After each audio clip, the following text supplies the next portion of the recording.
లో by elections వచ్చినాయి. ఇక్కడ వివిధ పార్టీల వాళ్ళు జోరుగా ప్రచారం చేస్తున్నారు.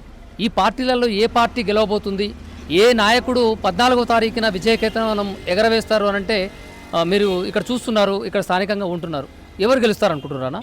100% బీఆర్ఎస్ పార్టీ కారు గుర్తు గెలుస్తున్న సునీతమ్మ గారు. ఎందుకంటే హ్యాట్రిక్ కొట్టినటువంటి కాన్స్టిట్యున్సీ 3 సంవత్సరాలు 3 పర్యాయ సార్లు.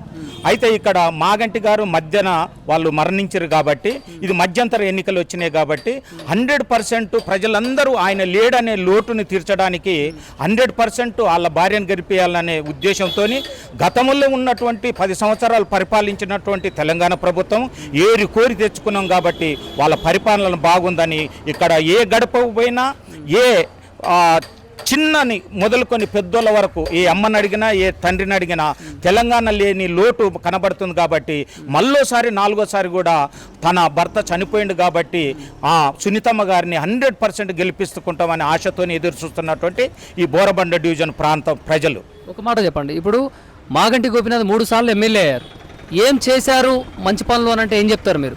ఆయన మీద నేను ఒక పాట కూడా రాయడం జరిగింది. ఎందుకంటే ఆయన 3 సంవత్సరాల నుంచి కాకుండా ఆయన 3 సార్లు హ్యాట్రిక్ అంటే 15 సంవత్సరాలు ప్రజల మధ్య ఉండు కాబట్టి ప్రజలని ఎలా చూసుకోవడం అనేది ఆయనకు తెలుసు కాబట్టి అట్లాంటి మనిషి లేడని ఈ ప్రజలు బాధపడుతున్నారు. ఈ బోడబండ ప్రాంతం. మీరు పాట రాశారా? పాట రాశాను నేను. పాడతారా? పాడండి ఒకసారి. ఆయన ఈ పండుగలు ఈ ఫెస్టివల్స్ వచ్చినప్పుడు దగ్గరుండి ప్రతి ఒక్క విషయాన్ని కులంకషంగా చూసుకునేవాడు. ఉదాహరణకి ఏంటంటే బతుకమ్మ బోనాల పండుగలంటే సంతోషపడేటోడు రా, రంజాన్ క్రిస్మస్ వేడుకలొస్తే మత పెద్దలను గలిచెరా. బతుకమ్మ బోనాల పండుగలంటే సంతోషపడేటోడు రా, రంజాన్ క్రిస్మస్ వేడుకలొస్తే మత పెద్దలను గలిచెరా. అన్ని సక్రమంగా జరగాలని ఎంతో ఆరాటపడేటోడు రా, ఆ మాయదారి రోగం వచ్చి గోపన్నను మన నుండి విడబాపెరా. గోపన్న మాయన్న నీ పిల్లలొచ్చిండు చూడన్నా, గోపన్న మాయన్న నీ అర్ధాంగి అడిగింది ఎక్కడన్నా, ఏమి తక్కువ చేసిండురా మాగంటి మనకు ప్రతి మనిషిని గలిచిండురా బతికినంత వరకు. ఆపదలో ఉండి అన్నా అంటే అర్ధరాత్రి ఇంటికొచ్చిండురా, పేదోళ్ళ కష్టాన్ని కళ్ళారా చూసే పెద్ద దిక్కుగా మనకు నిలిచిండురా. ఆపదలో ఉండి అన్నా అంటే అర్ధరాత్రి ఇంటికొచ్చిండురా, పేదోళ్ళ కష్టాన్ని కళ్ళారా చూసే పెద్ద దిక్కుగా మనకు నిలిచిండురా. ఏమి తక్కువ చేసిండురా మాగంటి మనకు ప్రతి మనిషిని గలిచిండురా పలకరిస్తూ. ఏమి తక్కువ చేసిండురా గోపన్న మనకు ప్రతి పథకాన్ని పంపిండురా జూబ్లీ హిల్స్కు. ఇన్ని సేవలు చేసిండు ఆయన. అర్ధరాత్రి ఏ సమయమైనా కూడా పలికేవాడా? 100% అన్నాని ఆపదలు ఉంటే ఆయన కింద ఉన్నటువంటి టీము ఎవరైతే కమిటీ సభ్యులు, యూత్ సభ్యులు, డివిజన్ సభ్యులతో ఎమ్మటే మమేకమై ఆ ప్రాంతాన్ని పోయి సమస్యని పరిష్కరించడానికి 100% ఆయన ఫుల్ఫిల్ చేసిండు. అదే ప్రేమను చూపెట్టి ఈసారి సునీతమ్మ గారిని తన భార్యను కూడా 100% విజయ పదంలో నడిపించడానికి సిద్ధంగా ఉన్నారు. కానీ ప్రజల చేత ప్రజల కొరకు ఎన్నుకోబడ్డటువంటి రాజకీయ నాయకులు ఒక స్త్రీకి ఇచ్చే గౌరవం ఇవ్వకుండా స్టేజీల మీదకి వచ్చి కన్నీళ్లు పెట్టుకుంటే 4 చుక్కలు కింద రాలిస్తే వాళ్లకు ఓట్లేస్తారా, అట్లా చేస్తే యాక్టింగ్ చేస్తే గెలుస్తారా అనేది అది సభ్యత సంస్కారం ఉన్నోళ్ళు మాట్లాడే పదం కాదు. దాని గురించి కూడా ఆ బిడ్డ మీద ఒక పాట రాశాను. చెల్లెమ్మ నీ కళ్ళల్లో నీళ్లు కారెనా, సునీతమ్మ నీ భర్త లేడనే బాధనా. చెల్లెమ్మ నీ కళ్ళల్లో నీళ్లు కారెనా, అయ్య సునీతమ్మ నీ భర్త లేడనే బాధనా. మానవత్వము లేని మనుషులు మనిషిని మనిషిగా చూడరే, మనిషి మనసులో ఉన్న బాధలు భరిస్తున్న మనిషికే తెలుసులే. చెల్లెమ్మ నీ కళ్ళల్లో నీళ్లు కారెనా, సునీతమ్మ నీ భర్త లేడనే బాధనా. ఉద్యమ నేత కేసీఆర్కు నచ్చిన లీడర్ అమ్మా, నీ భర్త ప్రజల కోసమే సేవలు చేస్తూ ప్రాణాలు విడిచెనమ్మా. ఉద్యమ నేత కేసీఆర్కు నచ్చిన లీడర్ అమ్మా, నీ భర్త ప్రజల కోసమే సేవలు చేస్తూ ప్రాణాలు విడిచెనమ్మా. పైనున్న దేవుడు పలకరించి నిన్ను పదవిలో నిలబెడతాడు, ప్రజలు ఓట్లేసి గెలిపిస్తారు. పైనున్న దేవుడు పలకరించి నిన్ను పదవిలో నిలబెడతాడు, ప్రజలు ఓట్లేసి గెలిపిస్తారు. చెల్లెమ్మ నీ కళ్ళల్లో నీళ్లు కారెనా, సునీతమ్మ నీ భర్త లేడనే బాధనా. ఈ పాట కూడా రాయడం జరిగింది. ఒక విషయం చెప్పండి, ఇప్పుడు సాధారణంగా మహిళలు అంటే భర్తను కోల్పోయిన తర్వాత ఇంట్లో ఉంటారు, కానీ తను బయటికి వచ్చి ప్రజల మధ్యలో తిరుగుతుంది. దీన్ని ఏమంటారన్న, వారి గురించి చెప్పాలంటే ఏం చెప్తారు? అంటే మన రాజకీయ చరిత్రను చూసినప్పుడు ఇట్లాంటి సందర్భాలు, భర్త చనిపోయిన తర్వాత ఆ కుటుంబంలో ఒక వ్యక్తిని వచ్చే ఎలక్షన్ నిలబెట్టిన దాఖలాలు చాలా ఉన్నాయి. దివంగత మన పీజీఆర్ గారి కుమారుడు అనేది ఏంటంటే, తను బయటికి వచ్చి ప్రజల్ని మమేకమవుతూ తన గురించి చెప్పుకుంటూ ప్రజలందరినీ క్షేమ బాగోగులు కష్ట సుఖాలు తెలుసుకుంటుంది. దీన్ని మీ మాటల్లో చెప్పాలంటే తన గురించి ఏం చెప్తారు? సునీత గురించి. సునీతం అనేది చనిపోయినటువంటి ఎమ్మెల్యే గారి భార్యగానే చూస్తారు, కానీ ప్రజలు 2 సంవత్సరాలు దాటి 2 నెలలు కావస్తుంది, విసిగిపోయారు, ఏసారిపోయారు. ఆ బిడ్డని సంతోషపెట్టడానికి తిరిగి రాబోయే దినాలలో ఇదే మనం ఏదైతే సంపాదించుకున్నటువంటి కోరుకున్నటువంటి తెలంగాణ ప్రభుత్వం రావడానికి ప్రజలందరూ కన్నునీరు పెట్టుకుంటున్నారు. అందుకని ఈ ప్రచార రథాల ముందల ఆ బిడ్డ కూడా ప్రచార సాధనంగా వస్తూ ప్రచార యాత్రలు వచ్చినప్పుడు కూడా ఒక పాట రాశాను. అదిగదిగదిగో బయలెల్లినాదిరా మన మాగంటి గోపన్న భార్య సునీతక్కరా, అదిగదిగదిగో బయలెల్లినాదిరా మన మాగంటి గోపన్న భార్య సునీతక్కరా.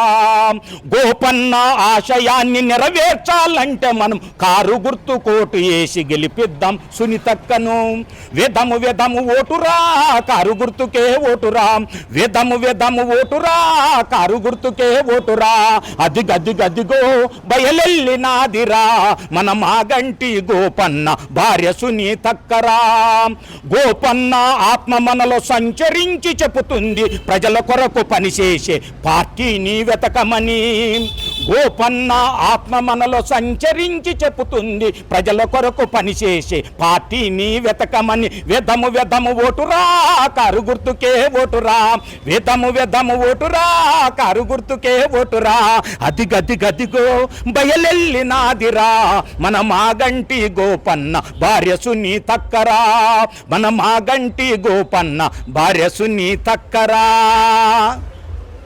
Thank you. మాగంటి గోపీనాథ్ సునీత గారి మీద ఉన్నటువంటి అభిమానము, కేసీఆర్ గారి మీద ఉన్న అభిమానము మీ పాటల్లో మాకు అర్థమవుతుంది. కేసీఆర్ అంటే ఏం చెప్తారు? కేసీఆర్ అంటే ఒక వెలుగు, ఒక దిక్సూసి, అనగారిన బడుగు బలహీన వర్గాలకు ఒక ఊతమిచ్చేటువంటి పట్టుదల గలవారు, ఒక జ్ఞాని, ఒక మేధావి, ఒక తెలివిగల నాయకుడు.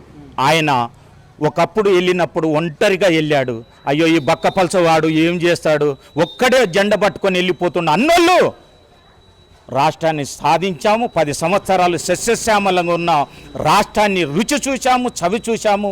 అదే సంతోషంలో ఉన్నప్పుడు ఇంకొకరు ఏమన్నా చేస్తారేమన్న ఆశతోని మనిషి అనే నేను మనిషి ఆశాజీవి కాబట్టి వచ్చే ప్రభుత్వాలు కూడా ఇంకేమన్నా మేలు చేస్తాయనే ఒక తప్పిదం చేయటం వల్ల ఈ 22 నెలలు హరిగోసపడుతున్నటువంటి ప్రజలని మేమందరము రాబోయే దినాల్లో మళ్ళా కేసీఆర్ ప్రభుత్వం రావాలి, మనం ఏర్పాటు చేసుకున్నటువంటి సంపాదించుకున్నటువంటి తెలంగాణ ప్రభుత్వం వస్తే మన పరిస్థితులు ఉన్నంతలో కాకుండా కానీ కొంచెం హెచ్చుగా ఉండి అభివృద్ధి పదములో, రైతుల విషయంలో, కూలీల విషయంలో, వ్యవసాయదారుల విషయంలో, ఆటో డ్రైవర్ల విషయంలో, కారు డ్రైవర్ల విషయంలో, అమాలీల కూలీల విషయంలో అనేక పథకాలు కూడా వచ్చే అవకాశాలు కూడా ఉన్నాయి.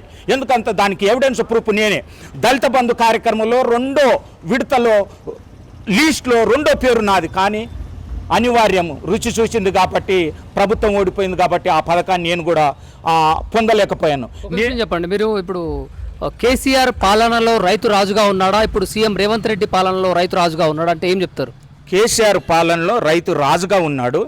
అది చరిత్రలో నిలిచిపోయినటువంటి ఒక మైలురాళ్ళు.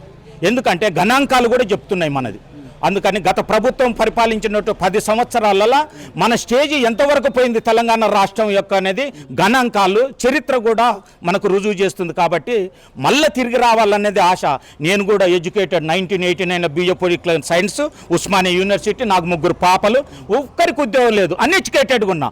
బట్ నేను కూడా వృత్తిని డ్రైవింగ్నే నమ్ముకొని ఉన్నాను. కాబట్టి ఆయన అంటే చరిత్ర, ఒక మైలురాయి, ఒక గీటురాయి. कोसा पार्टी जीते? केसीआर जीते नहीं तो कांग्रेस पार्टी जीते? भरोसा तो केसीआर पर है, हाँ क्योंकि उन्होंने बहुत पहले भी बहुत काम करे उस वाले। हाँ हाँ हाँ, इसलिए जो है जीतने का चांस है। हाँ। अब ऊपर वाले की मर्जी, क्या कर। तो केसीआर साहब जो है मुसलमान को क्या दिए बोले तो क्या करे बोले तो क्या बोलते? बहुत कुछ दिए, हाँ रमजान को कपड़ा दिए, हाँ हर चीज़ का बहुत ज़्यादा दिए उन्होंने, हाँ बहुत ज़्यादा दिए। ये कोई पार्टी इतना नहीं दी। ये हम जैसे बुढ़ों को पेंशन पहले 1000 था, हाँ 2016 कर दिया। ये लोग सिर्फ वही से चल रहा है अभी तक। फिर रेवंत रेड्डी साहब जो है 4000 रुपए दे रहे हैं बोल रहे हैं ना? कहाँ का दे रहे हैं? हाँ अब हम लेके आ रहे हैं ना, हम नहीं आ रहे, हाँ? नहीं आ रहे। नहीं आ रहे, खाली बोल रहे, खाली औरतों को 2500 आ रहा, 2500 ना 25 पैसे नहीं आ रहे। हाँ 25 सोलह 1 तुला सोना, स्कूटी देते हम बोले, गाड़ी देते हम बोले बच्चों को। पैदल चलना नहीं हो रहा, हाँ तो कहाँ से देते गाड़ी? नहीं दिए कुछ भी, हाँ खाली वादे चल रहे। हाँ उनको डालते वोट, नहीं तो कांग्रेस पार्टी की डालते। कांग्रेस पार्टी के खिलाफ हमारा ज्यादा केसीआर पे है भरोसा। केसीआर का निशानी क्या है? केसीआर का निशानी कार कार, कार है। कार ही चाहती। हाँ, भरोसा तो है कार आने का। Thank you. రైట్. జూబ్లీహిల్స్ ఉప ఎన్నికల్లో భాగంగా ఈరోజు రోడ్ షో నిర్వహిస్తున్నారు బోరబండలో. ఇంతమంది ఎక్కువగా మహిళలు, వృద్ధులు, యువత ఇక్కడికి అధిక సంఖ్యలో హాజరు కావడానికి గల కారణం ఏంటంటారు? ఇప్పుడు గత 24, 22, 23 నెలల నుంచి రేవంత్ రెడ్డి చేస్తున్న విధ్వంసానికి ప్రతీక. అంటే రేవంత్ రెడ్డి అనుకుంటున్నాడు నేను చాలా గొప్పగా చేస్తున్నాను, నాకు జనాలు వస్తున్నారని. రేవంత్ రెడ్డి ఏం చేయట్లేదో చూపించడానికి ఇది వచ్చే జనాలు. అంటే ఎట్లా మోసపోయినారు, ఎట్లా దగాపడ్డారు, ఎంత నష్టపోయినారు, సంక్షేమ పరంగా ఎట్లా దగా పెట్టాడు రేవంత్ రెడ్డి. అంటే ఈ రాబోయే 24 నెలలు కూడా ఇంకేం జరగకూడదు. అంటే డెఫినెట్గా రేవంత్ రెడ్డిని ఉడగొట్టాలనేది చాలా దృఢ సంకల్పంతో ఉన్నారు జనాలు. ప్రత్యేకంగా ఒక మహిళామూర్తి ఇక్కడ బీఆర్ఎస్ తరఫున పోటీ చేస్తున్నారు. మాగంటి గోపీనాథ్ గారు హ్యాట్రిక్గా వరుసగా 3 సార్లు గెలిచారంటే ఆయన ఏ రకంగా ప్రజల అభిమానాలు చెరుగొన్నారన్న దానికి నిదర్శనం. సో దాన్నే కంటిన్యూ చేసుకుంటూ అదే మాగంటి ఫ్యామిలీ నుంచి మేడంని కూడా గెలిపించాలని చెప్పేసి ఆ మద్దతుగా వస్తున్న జనాలు. అంటే గతంలో చూసినట్లయితే 3 సార్లు ఎమ్మెల్యే చేసినటువంటి మాగంటి గోపీనాథ్ ఇక్కడ ఏమి అభివృద్ధి చేశాడు అంటే ఏం చెప్తారు? ఇప్పుడు అభివృద్ధి జరగకూడదు, జరగలేదు అనుకుంటే ఇప్పుడు కొన్ని ఉంటాయి సార్. ఎట్లా అంటే మీకు కొన్ని కళ్యాణ లక్ష్మి ఉన్నాయి, కొన్ని షాదీ ముబారక్ ఉన్నాయి, ఎమర్జెన్సీ కేసెస్ ఉన్నాయి. మీరు మాన్సూన్ తర్వాత మీరు రోడ్స్ కెపాసిటీ చూసుకోండి, మీకు కావాల్సిన పవర్ కెపాసిటీ చూసుకోండి. అవన్నీ చెయ్యకుండానే మనిషి 3 సార్లు గెలిచారా? ప్రజలు గెలిపిస్తారా? ప్రజల్లో ఎంత ప్రేమాభిమానాలు ఉన్న మనిషి కాబట్టి అర్ధరాత్రి 2 గంటలకు ఏదైనా ఇష్యూ వస్తే కూడా డైరెక్ట్ ఆయన బండి వేసుకొని వచ్చి రాత్రి 2 గంటలకు ఇక్కడ నిల్చొని సార్ట్అవుట్ చేసే మనిషి. ఎప్పుడు కూడా ఆయన ఎమ్మెల్యే లాగా బిహేవ్ చేయలేదు, వాళ్ళ సొంత ఇంటి మనిషిలాగా బిహేవ్ చేసి ఏమమ్మా ఇబ్బంది ఏందని. అంటే ప్రజలకు ఒక నమ్మకం ఏంటంటే ఎమ్మెల్యే కంటే ఎక్కువ మా పెద్దన్నలాగా ఉన్నారు కాబట్టి వాళ్ళు నిశ్చింతంగా ఉన్నారు. ఇంక రెండోది మీరు హయ్యర్ ఎడ్యుకేషన్ సంబంధించినటువంటి కానివ్వండి, ఓవర్సీస్ స్కాలర్షిప్ సంబంధించిన, నేను చెప్పేది అంటే కనిపించేదే ప్రతిదీ అభివృద్ధి కాదు. కనిపించని ఎన్నో సంక్షేమ పథకాలు ఇక్కడ దాదాపు ప్రతి ఇంటికి చేరింది. సో ఇది మా ప్రభుత్వంలో చేసింది అభివృద్ధి, సంక్షేమ పథకాలు. సో డెఫినెట్గా ఎవరన్నా దాన్ని తప్పుగా అనుకుంటున్నారంటే వాళ్ళ అవివేకం. అది ఏ స్థాయిలో మెజారిటీ రాబోతుందన్నది మీరు చూస్తారు. కాంగ్రెస్ పార్టీ వాళ్ళు ఏమంటారు అంటే అధికారంలో మేమే ఉన్నాం కాబట్టి ఇక్కడ జూబ్లీహిల్స్లో మేము ఎక్కువ మెజారిటీతో మేము గెలుస్తాం, 1,00,000 ఓట్ల మెజారిటీ వస్తుందని వాళ్ళు అంటున్నాం. అంటే రిగ్గింగ్ కొడతారని మేము అర్థం చేసుకోవచ్చా దాన్ని? అంటే మీరు రిగ్గింగ్ కొడతారని మేము అర్థం చేసుకోవచ్చా దాన్ని? అంటే నేనేమంటున్నా అంటే పవర్లు ఉన్నవాడు ఎంతైనా మాట్లాడవచ్చు. గ్రౌండ్లో దిగితే అసలు మీరు 2-3 సార్లు మీరు రోడ్ క్యాంపెయిన్ చేస్తున్నారు రేవంత్ రెడ్డి గారు. మీరు మాటలకి ప్రజలు మీకు చేస్తున్న రెస్పాన్స్కి మీకు తెలుసు ఎవరు గెలుస్తున్నారని. లేకపోతే గాంభీర్యం, మీరు భయపడకపోతే అజరుద్దీన్కి అప్పుడప్పుడు మీరు మంత్రి పదవి ఇచ్చారు అంటే ఆయనకి ఇచ్చింది, మైనార్టీ వాళ్ళకి ఇచ్చారు, పర్లేదు కానీ మీరు ఏ పరిస్థితుల్లో ఇచ్చారు?